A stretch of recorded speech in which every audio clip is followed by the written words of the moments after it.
Good morning and welcome to the good old Biosphere Toolbox. Thank you so much for tuning in. Let me ask you a question. How do you know how your customers really feel about doing business at your auto repair shop?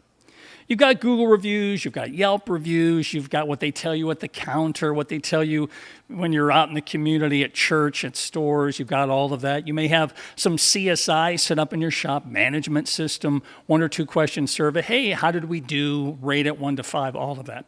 All of that tells part of the story, but it doesn't tell all of it. We may be missing quite a few things in terms of how we can improve. And so what I'm going to share with you today is a simple and powerful way to put together a customer focus group survey. I've done many of these with auto repair shops in the past, as well as other categories of business. There's a downloadable document on this page.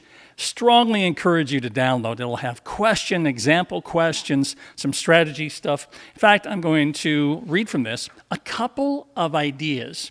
First off, let's talk about the platforms for a survey. How do you get the survey into their hands? What's the most effective? Well, the simplest way is on paper.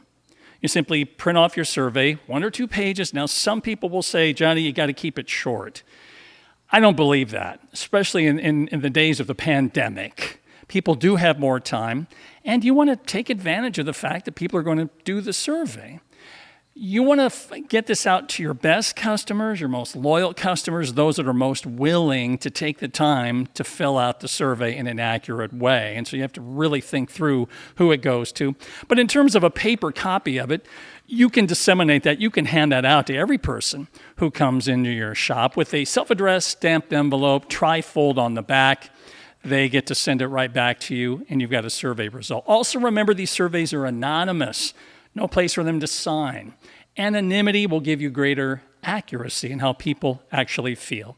Second way to do a survey is in person. I've done many of these in the past, pre-COVID-19. We'd invite customers, 10 to 12, into a restaurant. We'd reserve a meeting room. And for 2 hours, we would ask them these kinds of questions. We would show them marketing examples and tell us what they liked and what they didn't. Remember, if you're going to do it in person, you need to have someone host it who does not work for your auto repair shop. If you're leading the meeting, the owner, the manager, you're going to get nothing but blue sky. I'm just telling you, they're not going to tell you the truthity truth to your face. So get a third party, a spouse, somebody outside the realm of it, whoever it is, to actually lead that survey. Third kind of way to get the survey in people's hands is the one I prefer, and that's online. Now, some people will put this on their website. I think there's diminished returns. I think that becomes part of the wallpaper, just becomes too common. Much better way is to create the survey, and we use SurveyMonkey to create all of our Biosphere surveys for our clients, how they feel about doing business with us. We've done it with our own employees. SurveyMonkey.com. Go there, check it out. They're great templates. They've got the free service and the service you pay for. I think we pay $59.95 a month. It's absolutely worth it. No contracts either. So those are the 3 ways to get the surveys in people's hands. Now, what are the questions you would ask? There's really 2 categories I think are the most important. The first is the customer's experience.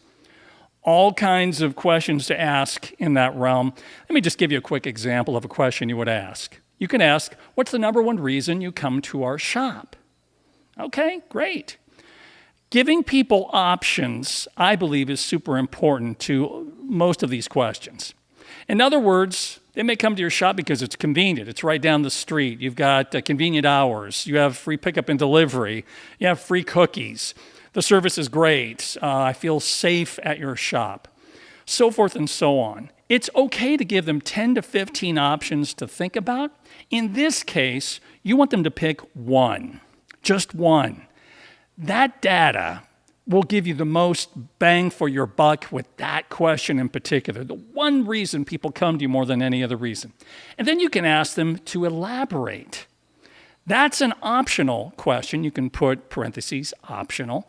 So in other words, hey, I love your service, and let me tell you what I love about your service, A, B, C, and D. That's an example of a customer experience question. There's also marketing. Marketing is a second category. I love these kinds of questions on a customer focus group survey. For example, you can ask someone, where have you seen or heard about our auto repair shop? And again, you give them options: radio, TV, print, social media, Google AdWords, website, email blast, whatever it is. Now, people are going to pick options that don't exist. They're going to say, hey, I heard about you on television, your TV ad, and you've never run a TV ad for like 400 years. It's okay. There's a lot of marketing confusion. A lot of times people don't know where they heard about you and how they heard about you. That's okay. This is about throwing out the highs and the lows and getting that meat in the middle where the consistent message really comes from, where the consistent data will come from.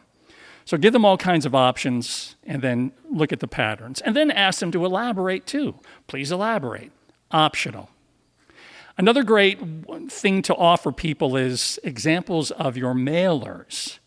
You can put that into any survey, whether it's print, whether it's in person, or whether it's digital. Here's 3 or 4 of our mailers that have gone out over the past year. Tell me what you like about them. Tell me what you don't like about them. Again, it gives you tremendous feedback on your marketing.